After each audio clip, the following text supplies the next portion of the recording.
Hello, I'm Jamie Lurch from imlurch.com, and I'm here today to talk to you a little bit about fragrance oils that you might see on my website or that you might see in the soap samples. Now, a couple of things.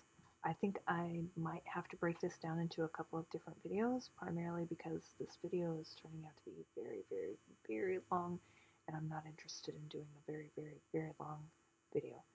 So I'm going to discuss some of the information, and then I might have to upload another video of the fragrance information. So a couple of things.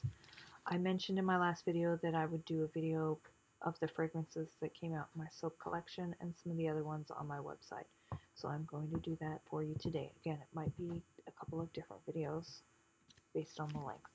So first I'm going to explain a couple of things to you. So fragrances, and why do soapers always say that fragrances change in the soap?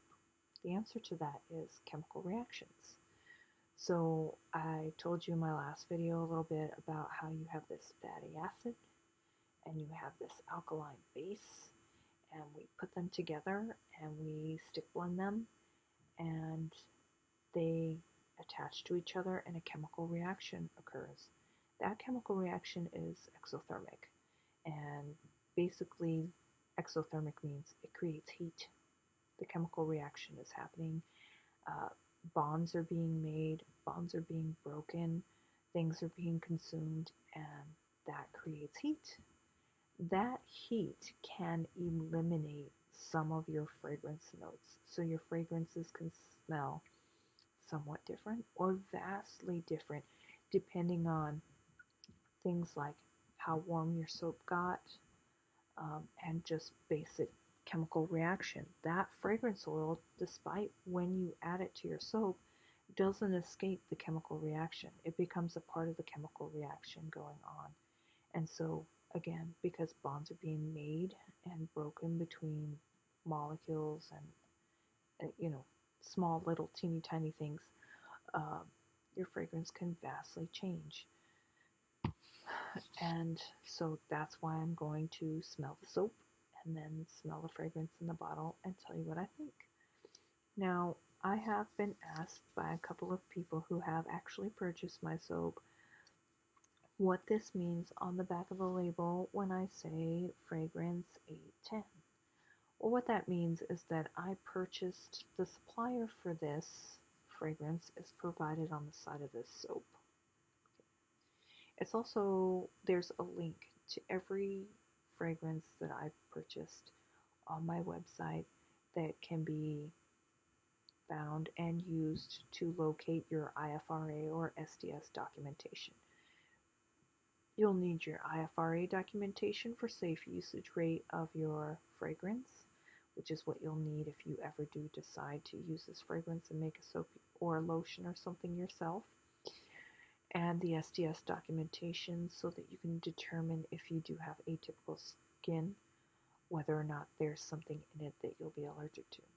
Now, I don't provide this information on my website because this information does occasionally change, and I don't receive updates like, hey, you purchased this fragrance oil, this information has changed. They don't send out updates. I don't get updates for that sort of thing.